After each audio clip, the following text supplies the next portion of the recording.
नमस्कार, मैं अदिति और आप देख रहे हैं न्यूज फॉर नेशन। विधानसभा चुनाव, बिहार विधानसभा चुनाव 2025 जैसे जैसे नजदीक आ रहा है वैसे वैसे सियासी गर्मी जो है वो हाई होती जा रही है। टेम्परेचर जो है वो सियासत का बढ़ते जा रहा है। देखिए, नामांकन की जो प्रक्रिया है पहले फेज की वो पूरी हुई, उसमें 53 जो उम्मीदवारों का नाम था वो भी रद्द कर दिया गया। कुछ बड़े नाम भी थे इस सूची में, जिससे कई दलों के समीकरण बिगड़ गए। आइए अब आपको बताते हैं कि कौन है वो 53 नाम और अब उनके पास क्या विकल्प है। बिहार विधानसभा चुनाव से पहले सियासी सरगर्मी तेज है। पहले चरण की नामांकन प्रक्रिया पूरी हो गई है। अब उम्मीदवारों के पर्चों की जांच चल रही है।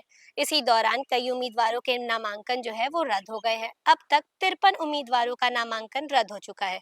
इसमें सबसे बड़ा झटका एनडीए गठबंधन को लगा है, क्योंकि भोजपुरी अभिनेत्री सीमा सिंह का नामांकन तकनीकी खामी के चलते रद्द कर दिया गया। सीमा सिंह के एलजेपी के टिकट पर मधौड़ा विधानसभा सीट से नामांकन दाखिल किया गया था। शनिवार को रिटर्निंग ऑफिसर की जांच के बाद उनका पर्चा रद्द कर दिया गया। सीमा सिंह के पर्चा रद्द होने के बाद एनडीए की इस सीट पर चुनावी स्थिति कमजोर हो गई है। चुनाव आयोग के दिशा निर्देशों के मुताबिक उम्मीदवार को नामांकन भरते समय प्रस्तावक, हलफनामा और जमानत राशि जमा करनी होती है। मान्यता प्राप्त पार्टी के उम्मीदवार को सिर्फ एक प्रस्तावक की जरूरत होती है, जबकि निर्दलीय उम्मीदवार को कम से कम 10 प्रस्तावकों के हस्ताक्षर करवाने होते हैं। सामान्य वर्ग के लिए 10,000 रुपए और SC/ST उम्मीदवारों के लिए 5,000 रुपए की जमानत राशि तय है। नामांकन के साथ उम्मीदवार को अपनी संपत्ति, देनदारियों, आय व्यय, परिजनों की वित्तीय स्थिति और आपराधिक मामलों की जानकारी हलफनामे में देनी होती है। अगर किसी भी कॉलम में जानकारी अधूरी है, हस्ताक्षर या पता गायब है, हलफनामा या जमानत राशि समय पर जमा नहीं हुई है, तो रिटर्निंग ऑफिसर नामांकन रद्द कर सकता है। नामांकन की स्क्रूटनी के बाद किसी उम्मीदवार का पर्चा मंजूर या खारिज करना रिटर्निंग ऑफिसर का विशेष अधिकार होता है।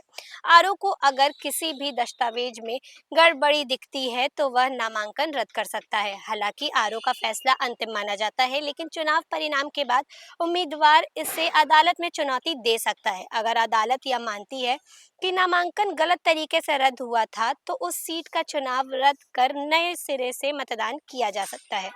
बिहार विधानसभा चुनाव के पहले चरण में नामांकन प्रक्रिया पूरी होने के बाद पटना जिले की 14 विधानसभा सीटों पर कुल 158 प्रत्याशी अब भी मैदान में है।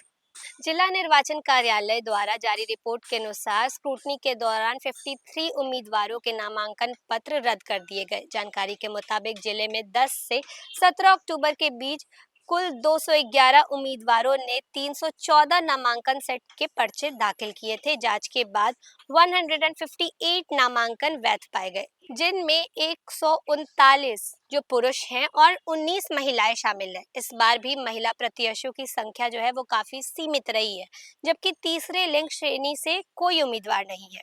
नामांकन रद्द होने की खबर के बाद कई प्रत्याशी अब अगली रणनीति पर विचार कर रहे हैं। जिन उम्मीदवारों का पर्चा जो है वो रद्द हुआ है, वो या तो अपनी पार्टी के दूसरे अधिकृत प्रत्याशी का समर्थन कर सकते हैं या फिर निर्दलीय के रूप में चुनाव लड़ने की कोशिश कर सकते हैं, बशर्ते समय सीमा के भीतर उन्हें नया मौका मिले। राजनीतिक गलियारों में चर्चा है कि कुछ सीटों पर पार्टी नेतृत्व अब वैकल्पिक उम्मीदवारों की तलाश में जुट गया है, ताकि अंतिम सूची जारी होने से पहले सीट पर मजबूती बनाई जा सके। वहीं जिन सीटों पर दिग्गजों के नामांकन रद्द हुए हैं, वहां विपक्षी दलों ने इन्हें अपने लिए एक बड़ा राजनीतिक अवसर मानते हुए प्रचार अभियान तेज कर दिया है। वहीं निर्वाचन आयोग की सख्त निगरानी में अब दूसरे चरण की नामांकन प्रक्रिया शुरू होने जा रही है। पहले चरण में सामने आई तकनीकी खामियों और दस्तावेजों में हुई त्रुटियों को देखते हुए आयोग ने सभी दलों को सतर्क किया है कि उम्मीदवार अपने पर्चे भरने से पहले आवश्यक दस्तावेज की पूरी तरीके से जांच कर ले। चुनाव आयोग ने भी यह स्पष्ट किया है कि पारदर्शिता और निष्पक्षता से समझौता नहीं किया जाएगा। ऐसे में अब उम्मीद की जा रही है कि दूसरे चरण में नामांकन प्रक्रिया अधिक व्यवस्थित और त्रुटिहीन रहेगी। तो फिलहाल इस खबर में बस इतना ही। देश और दुनिया की तमाम अपडेट्स के लिए बने रहे न्यूज फॉर नेशन के साथ। धन्यवाद। सूरज की पहली किरण के साथ जाग उठा बिहार, हर मत बने नई उम्मीद, हर कदम जिम्मेदारी। न्यूज फॉर नेशन की अपील, 6 और 11 नवंबर को घर से निकलें, वोट करें, और अपने भाग्य विधाता खुद बने।